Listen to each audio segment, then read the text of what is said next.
अस्सलाम वालेकुम। आज मैं आप लोगों को पढ़ाने जा रही हूँ basics of control and coordination. तो सबसे पहले हम समझते हैं कि कंट्रोल एंड कोऑर्डिनेशन होती क्या चीज़ है। इसके लिए हम एग्जांपल लेंगे एक ह्यूमन बॉडी का। हमारे बॉडी के जो एक्सटर्नल और इंटरनल इन्वायरमेंट होती है वो हमेशा चेंज होती रहती हैं, हमेशा से कांस्टेंट नहीं रहती। फॉर एग्जांपल अगर हम अभी एक्सटर्नल इन्वायरमेंट की बात करें तो स्टूडियो में अभी एक नॉर्मल सी लाइट आ रही है, और अगर हम एकदम से बाहर चले जाएं तो बाहर अच्छी खासी धूप है तो वहाँ पे लाइट की इंटेंसिटी कुछ और होगी। इसी तरीके से अगर हम इंटरनल इन्वायरमेंट की बात करें तो हमारे जो ब्लड वेसल्स होती हैं उनमें ग्लूकोज का लेवल चेंज हो रहते हैं, जिसे हम ब्लड शुगर कहते हैं। ठीक है, अब हमारी बॉडी में चेंजेस तो आई, एक्सटर्नल चेंजेस भी हैं, इंटरनल चेंजेस भी हैं। तो हमारी बॉडी इन चेंजेस के लिए रिस्पॉन्सेज देती है। तो ये रिस्पॉन्सेज कैसे देती है हमारी बॉडी? तो इन चेंजेस के लिए रिस्पॉन्स देने के लिए हमारी बॉडी के डिफरेंट ऑर्गन्स एक दूसरे के साथ मिलकर एक कंट्रोल्ड और सिस्टमेटिक तरीके से इन चेंजेस के लिए रिस्पॉन्सेज देती हैं, जैसे हमने यहाँ पे लिखा हुआ है। Control and coordination refers to the working together of various organs in a controlled and systematic way to produce a proper response to various stimuli. अब अभी हमने बात की चेंजेस के बारे में, तो उन्हीं चेंजेस को हम स्टिमुलाई कहते हैं। ये स्टिमुलस हमारे पास बॉडी के बाहर से भी हो सकती है या बॉडी के अंदर से भी हो सकती है। यहाँ पे कुछ एग्जाम्पल्स भी दिए हमने स्टिमुलस के। फॉर एग्जाम्पल हीट हुआ, कोल्ड हुआ, स्मेल हुआ, हंगर हुआ, फियर हुआ। अगर यहाँ से हम स्टिमुला जैसे कि कोल्ड का एग्जाम्पल लेंगे तो जैसे ही हम किसी कोल्ड इन्वायरमेंट में पहुँचती है तो क्या होता है, हमारी बॉडी रिस्पॉन्स देती है, हम शिवर करना स्टार्ट करते हैं। तो शिवर करने से क्या होगा, एक्चुअली जब हम शिवर करते हैं तो हमारे बॉडी के जो मसल्स होती हैं वो कंट्रैक्ट करते हैं। कंट्रैक्ट करेंगे तो क्या होगा, एटीपी का यूज़ होगा, एटीपी यूज़ होगी तो वहाँ से हीट भी जनरेट होगा, तो हमारी बॉडी थोड़ा सा गर्म महसूस करेगी। नेक्स्ट, अब हमने पढ़ा कि हमारी बॉडी चेंजेस के लिए रिस्पॉन्सेज देती है, लेकिन अब ये रिस्पॉन्सेज देने की ज़रूरत क्यों है? तो सबसे पहले ऑर्गेनिजम्स अपने इन्वायरमेंट में जो चेंजेस होंगे उनको सेंस करेंगे और उनके लिए रिस्पॉन्सेज देंगे। किस चीज़ के लिए? अपने सर्वाइवल के लिए। फॉर एग्जाम्पल कोई हॉट प्लेट था या कोई हॉट ऑब्जेक्ट था, अचानक से हमने उस हॉट ऑब्जेक्ट को टच कर लिया तो हम क्या कर लेते हैं, एकदम से अपना हाथ उठा लेते हैं। अगर हमने रिस्पॉन्स नहीं दी, अपना हाथ नहीं उठाया, तो क्या होगा, हमारी स्किन बर्न हो जाएगी, हमारी बॉडी को नुकसान पहुंचेगा। दूसरा, हमारे पास कोऑर्डिनेशन करने की ज़रूरत क्यों होती है? क्योंकि हमारी बॉडी के डिफरेंट सिस्टम्स को एक साथ साइमल्टेनियसली चलाने के लिए हमारे पास कोऑर्डिनेशन की ज़रूरत होती है। फॉर एग्जांपल हमने बोला भी, जैसे कि हमारे सेल्स में जब ग्लूकोज का लेवल कम हो जाता है तो क्या होता है, हमारा डाइजेस्टिव सिस्टम क्या करेगा, कार्बोहाइड्रेट्स को ब्रेक डाउन करके ग्लूकोज बनाएगा और उसी ग्लूकोज को हमारे सर्कुलेटरी सिस्टम के जो ब्लड वेसल्स होती हैं वो एब्जॉर्ब करेंगे और हमारे सेल्स तक पहुंचाएंगे। अब क्या होगा, एक कोऑर्डिनेटेड वे में सारे सिस्टम्स को एक दूसरे के साथ कोऑर्डिनेशन के साथ चलाना पड़ता है ताकि हमारी बॉडी का एक नॉर्मल निज़ाम चल सके।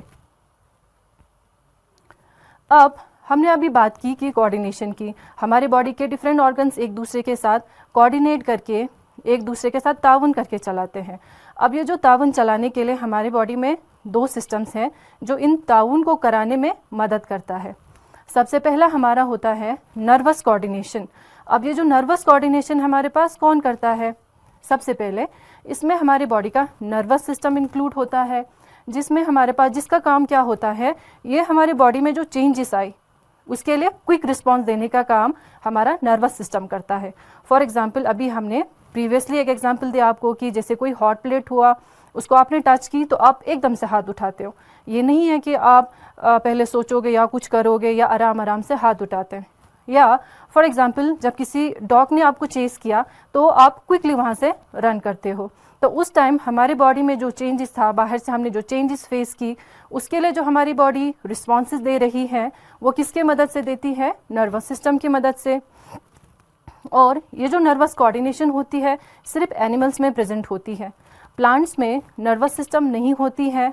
अब हम केमिकल कोऑर्डिनेशन की बात करते हैं। ये जो केमिकल कोऑर्डिनेशन होती है हमारी बॉडी में, ये कुछ केमिकल्स के थ्रू होती हैं जिन्हें हम हार्मोन्स कहते हैं, और ये जो हार्मोन्स हमारे पास एंडोक्राइन ग्लैंड्स प्रोड्यूस करती हैं। फॉर एग्जांपल जैसे हमारे ब्लड वेसल्स में ग्लूकोज का लेवल हाई हो जाता है तो क्या होते हैं, हमारा जो पेनक्रियास, ये हमारे पास एंडोक्राइन ग्लैंड्स होती हैं, ये इंसुलिन सीक्रेट करती है हमारे ब्लड वेसल्स में। तो इंसुलिन का काम क्या होता है, ये हमारे सेल्स को ब्लड वेसल्स से ग्लूकोज को एब्जॉर्ब करने में मदद करता है। ठीक है, तो उस चीज़ से क्या होगा, हमारे ब्लड वेसल्स में जो ग्लूकोज का लेवल फिर से नॉर्मल हो जाएगा। तो क्या हुआ, यहाँ पे एक चेंज हुआ, मीन्स क्या, ब्लड वेसल्स में हमारे पास ग्लूकोज का लेवल इंक्रीज हुआ। अब इस चेंज के लिए किसने रिस्पांस दिया, हमारे पास पेनक्रियास ने इंसुलिन को रिलीज करके रिस्पांस दिया। उससे क्या हुआ, फिर से हमारे सर्वाइवल में मदद हो गया।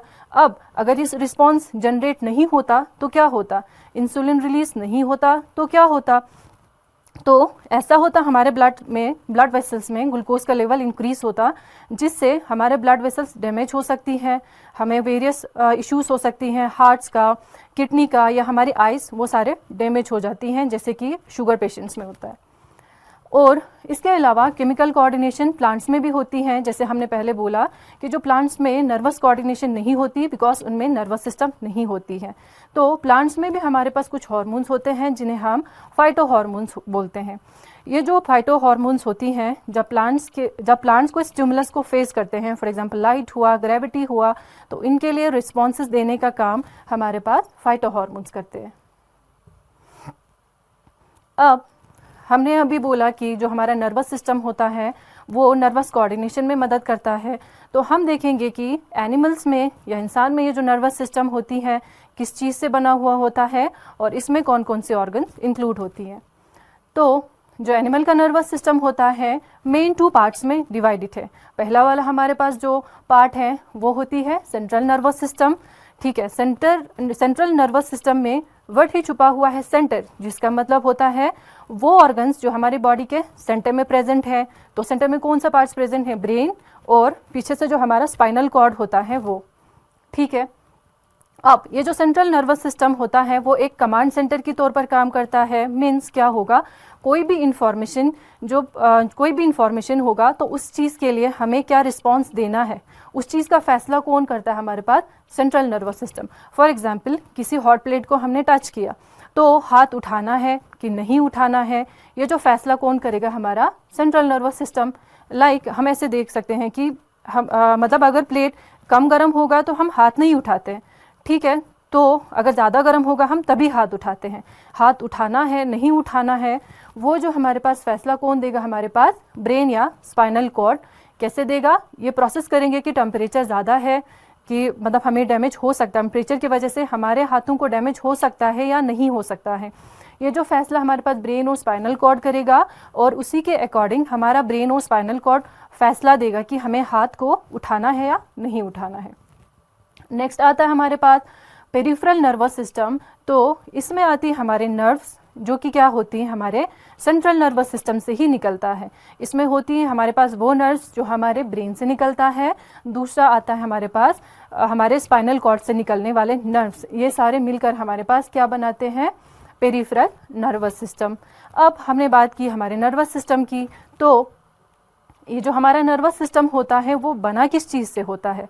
तो हमारा जो नर्वस सिस्टम होता है, चाहे पेरिफेरल हो या हमारे पास सेंट्रल नर्वस सिस्टम हो, ये हमारे पास स्पेशलाइज्ड सेल से बनी होती हैं जिन्हें हम न्यूरॉन्स कहते हैं। जैसे आप स्लाइड में देख सकते हैं, यहाँ पे हमारा सेंट्रल नर्वस सिस्टम है जिसमें हमारा ब्रेन आता है और हमारा स्पाइनल कॉर्ड आता है। ये जो स्पाइनल कॉर्ड होता है वर्टिब्रल कॉलम के अंदर इनक्लोज्ड होता है। और इसके बाद हमारे पेरिफेरल सिस्टम में वही नर्व्स आते हैं, जैसे कि ब्रेन से भी कुछ नर्व्स निकली हैं जिन्हें हम क्रेनियल नर्व्स कहते हैं, या जो स्पाइनल कॉर्ड से ये जो ब्लू कलर के जो नर्व्स निकले हैं उन्हें हम कहते हैं पेरिफेरल नर्वस सिस्टम। नेक्स्ट है, अब हमने कहा कि जो हमारे पास नर्वस सिस्टम होती है तो वो हमारे पास न्यूरॉन्स से बने हुए होते हैं। अब न्यूरॉन्स के बारे में थोड़ा पढ़ेंगे। तो न्यूरॉन्स क्या होती है, ये हमारे पास basic structural and functional unit होती है हमारे पास नर्वस सिस्टम का। मीन्स हमारा होल नर्वस सिस्टम इन्हीं सेल्स से बना हुआ होता है। ये हमारे पास क्या होती है, हमारे बॉडी के लॉन्गेस्ट सेल्स होती हैं, और इनका जो लेंथ होती है कुछ फ्यू मिलीमीटर से लेकर 1 मीटर से भी ऊपर इनका लेंथ होता है। अब इन नर्व्स का फंक्शन क्या होती है, ये रिस्पॉन्सिबल होती है इलेक्ट्रिकल सिग्नल्स या नर्व इम्पल्स को कंडक्ट करना। मीन्स क्या होता है, जैसे कि हमने अभी पहले भी बात की कि हमारे बॉडी में चेंजेस हुए हैं। फॉर एग्जांपल बाहर से जैसे हमने हॉट प्लेट को टच किया तो क्या हुआ, जैसे हमने हाथ रखा तो हमारे हाथ में जो न्यूरॉन्स होती है उन चेंजेस को सेंस करती हैं, और सेंस करने के बाद इनको इलेक्ट्रिकल सिग्नल्स में छोटा सा करंट जनरेट होता है बेसिकली, उसे हम इलेक्ट्रिकल सिग्नल्स या नर्व इम्पल्स भी बोलते हैं। तो जो हमारे पास चेंज हुआ उस चेंज को हमारे नर्व्स ने सेंस किया और इसके बाद इलेक्ट्रिकल सिग्नल्स में उनको कन्वर्ट कर दिया। देन हमारे पास क्या करेंगे, ये ब्रेन तक या स्पाइनल कॉर्ड तक इस मैसेज को पहुंचाएंगे in the form of an electric current. Then हमारा ब्रेन फैसला लेगा, फिर से न्यूरॉन्स के थ्रू ही हमारे मसल्स को ये कमांड देगा कि हमें अब क्या रिस्पॉन्स देना है। ठीक, इसके बाद अगर हम एक टिपिकल न्यूरॉन के बारे में बात करेंगे तो ये न्यूरॉन हमारे पास 3 पार्ट से बना हुआ होता है। एक होती है साइटोन या सेल बॉडी, देन आता है डेंड्राइट्स एंड एक्सॉन। अगर हम सेल बॉडी की बात करें, सेल बॉडी या साइटोन, तो ये वाला पोर्शन जो होता है उसे हम कहते हैं सेल बॉडी और साइटोन। अब ये सेल बॉडी में होती क्या है, अच्छा पहले देखते हैं कि ये हमारे पास सेल बॉडी है, इसके बाद हम बाद में डिस्क्राइब करेंगे हर एक पार्ट को। ये वाला पोर्शन सेल बॉडी हो गया। देन यहाँ से कुछ ब्रांच जैसे छोटे छोटे प्रोसेसेस निकले हैं, उन्हें हम डेंड्राइट कहते हैं। ठीक है, नेक्स्ट जो हमारे पास ये जो टेल जैसा पोर्शन है उसे हम कहते हैं नेक्स्ट हमारे पास जो टेल जैसा पोर्शन है इसे हम कहते हैं एक्सॉन। ठीक है, तो सेल बॉडी हमारे पास होता क्या है, ये हमारे पास एक न्यूरॉन का मेन पार्ट होता है, मेन पोर्शन होता है बेसिकली न्यूरॉन का। तो यहाँ पे क्या क्या चीज़ें होती हैं, इसमें हमारे पास एक बड़ा सा न्यूक्लियस प्रेजेंट होता है सेल बॉडी के अंदर। इसके अलावा डिफरेंट सेल ऑर्गेनेलीज होती हैं, जैसे कि हमारे पास गोल्जी बॉडी होगी, माइटोकॉन्ड्रिया होगा, एंडोप्लाज्मिक रेटिक्यूलम, एंड जो हमारे पास सेल के दूसरे कॉम्पोनेंट्स होती हैं वो सारे इसमें प्रेजेंट होंगे। अब इस सेल बॉडी का फंक्शन क्या होता है, ये हमारे पास इंफॉर्मेशन को अपने से लेकर कहाँ पहुँचाएगा, एक एक्सॉन तक इंफॉर्मेशन को रिले करने का या ट्रांसफ़र करने का काम करता है। बेसिकली होती क्या है, सबसे पहले जो इन्फॉर्मेशन होगा ना उसको डेंड्राइट सेंस करेंगे। डेंड्राइट सेंस करने के बाद उस इन्फॉर्मेशन को इलेक्ट्रिकल सिग्नल्स में कन्वर्ट करेंगे। वो इलेक्ट्रिकल सिग्नल्स फिर हमारे पास ये जो सेल बॉडी है उस हमारे पास क्या करेगा, आगे हमारे पास एक्सॉन को ट्रांसफ़र करेंगे। नेक्स्ट, अब हम डेंड्राइट्स क्या होती हैं, यह अभी हमने देखा था फिगर में भी कि ये हमारे पास शॉर्ट ब्रांच जैसे स्ट्रक्चर्स होती हैं जो सेल बॉडी से ही निकलता है। अब इनका मेन फंक्शन क्या होता है, जो हमने देखा कि एक न्यूरॉन होता है, तो न्यूरॉन्स में ये हमारे पास न्यूरॉन्स का अलाइनमेंट बेसिकली कैसे होता है, तो क्या होगा, पहले एक न्यूरॉन होगा, उसके पीछे और एक न्यूरॉन होती है, मीन्स लंबाई में होता है।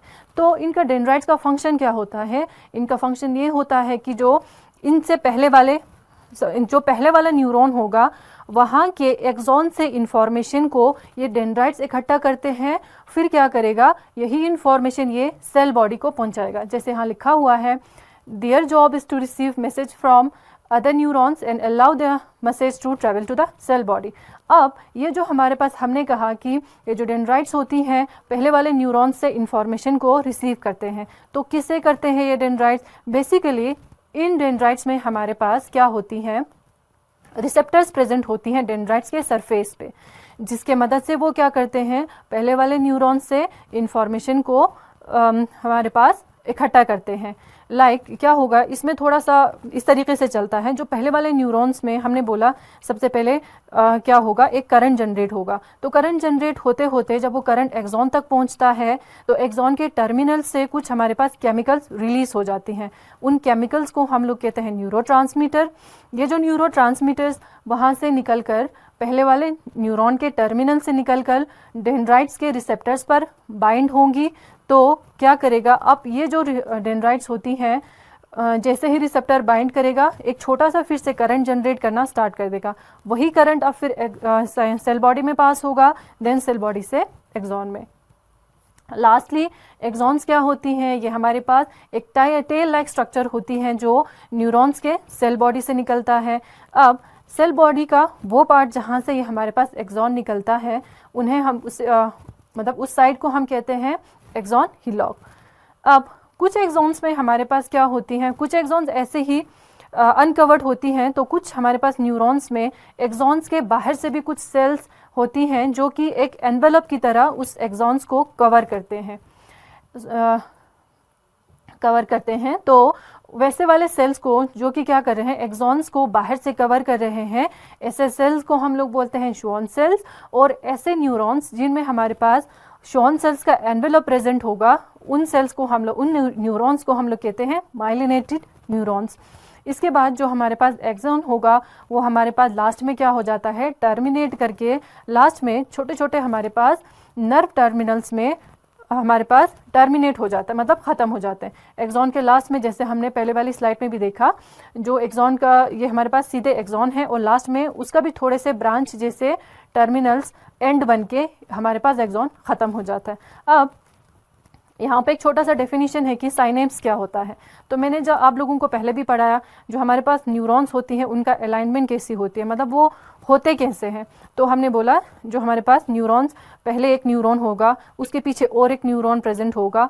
तो ये जो न्यूरॉन्स होती हैं एक दूसरे के साथ बिल्कुल कनेक्टेड नहीं होते हैं। इन न्यूरॉन्स के बीच में छोटा सा स्पेस प्रेजेंट होता है, बिल्कुल माइक्रोस्कोपिक स्मॉल सा स्पेस, उसे हम साइनेप्स कहते हैं। नेक्स्ट, अब हमारे पास जो न्यूरॉन्स की बात की हमने, तो हम अब पढ़ेंगे कि टाइप्स ऑफ न्यूरॉन्स क्या क्या होती हैं, मतलब हमारे बॉडी के अंदर किस टाइप के न्यूरॉन्स होती हैं। सबसे पहले हमारे पास सेंसरी या एफरेंट न्यूरॉन होगा। ये क्या करते हैं, हमारे पास नर्व इम्पल्स को सेंसरी ऑर्गन्स से लेकर सीएनएस तक पहुंचाएंगे। जैसे कि हमने अभी पहले फिर से वही वाला एग्जाम्पल लेंगे कि किसी हॉट ऑब्जेक्ट को टच किया, टच करने के बाद क्या हुआ, हमने एकदम से क्या किया, हाथ को उठाया, तो वो चीज़ कैसे हुआ। सबसे पहले यही जो हमारे पास सेंसरी न्यूरॉन्स होंगी, ये हमारे पास बेसिकली सेंस ऑर्गन्स में प्रेजेंट होती है और ये सेंस करते हैं चेंजेस को, चेंज को सेंस करेंगे, या चेंजेस को, या हम बोल सकते हैं स्टिमुलस को सेंस करेगा। फॉर एग्जांपल हमारे जो स्किन में रिसेप्टर्स होंगे, या हमारे पास रिसेप्टर्स भी बोल सकते हैं, तो हम एफरेंट न्यूरॉन्स भी बोल सकते हैं। यही जो हमारे पास क्या होगा, सेंसरी या एफरेंट न्यूरॉन्स हमारे स्किन में होगा, वो क्या करेगा, उस हॉट प्लेट को सेंस करेगा कि मतलब टेम्परेचर का डिफरेंस आया, जो नॉर्मल टेम्परेचर है उससे ज़्यादा टेम्परेचर है, उस चीज़ को हमारे एफरेंट या सेंसरी न्यूरॉन सेंस करती हैं। सेंस करने के बाद क्या करेंगे, ये इलेक्ट्रिकल उस सेंसेशन को इलेक्ट्रिकल सिग्नल्स में ये चेंज करते हैं। फिर इसके बाद यही सेंसरी न्यूरॉन्स उस इलेक्ट्रिकल इम्पल्स या नर्व इम्पल्स को हमारे सीएनएस तक पहुंचाएंगे, या हमारे स्पाइनल कॉर्ड तक, या हमारे ब्रेन तक। देन आता है हमारे पास रिले, कनेक्टर या इंटरन्यूरॉन। ये जो न्यूरॉन्स होती हैं इनका काम होता है सेंसरी और मोटर न्यूरॉन्स के बीच में एक कनेक्शन बनाना। तो हमारे पास रिले या कनेक्टर न्यूरॉन्स कहाँ पे प्रेजेंट होती हैं, ये हमारे पास मेनली प्रेजेंट होती हैं किसमें, हमारे ब्रेन और स्पाइनल कॉर्ड में। नेक्स्ट आता है हमारे पास मोटर न्यूरॉन या इफेरेंट न्यूरॉन। अब हमने कहा कि हमारे सेंसरी न्यूरॉन्स ने इंफॉर्मेशन जो है या नर्व इम्पल्स को कहाँ पे पहुँचाया, सेंट्रल नर्वस सिस्टम में। ठीक है, तो सेंट्रल नर्वस सिस्टम में हमारे पास वहाँ पे रिले या कनेक्टर या इंटर न्यूरॉन्स होंगी। तो वो रिले या इंटर न्यूरॉन्स या कनेक्टर न्यूरॉन्स अब क्या करेंगे, इंफॉर्मेशन को प्रोसेस करेंगे और एक फैसला लेगा कि क्या करना है, हाथ को हटाना है, हाथ को नहीं हटाना है। वो जो इंफॉर्मेशन का प्रोसेसिंग यही हमारे पास रिले या कनेक्टर न्यूरॉन्स करेंगे।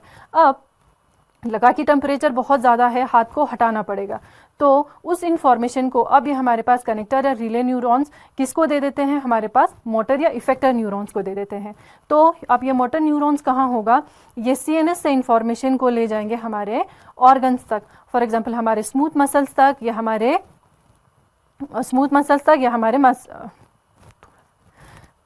ठीक है, ट्रांसमिट करेंगे नर्व इम्पल्स को। ये हमारे पास क्या करेंगे, सीएनएस से ले जाकर हमारे स्केलेटल मसल्स या स्मूथ मसल्स तक ये हमारे पास इंफॉर्मेशन पहुंचाते हैं। फॉर एग्जांपल क्या हुआ, जैसे हमारे ब्रेन या स्पाइनल कॉर्ड ने फैसला ले लिया कि हमें हाथ को उठाना है क्योंकि टेम्परेचर ज़्यादा है, हमारे हाथों को डैमेज हो सकता है।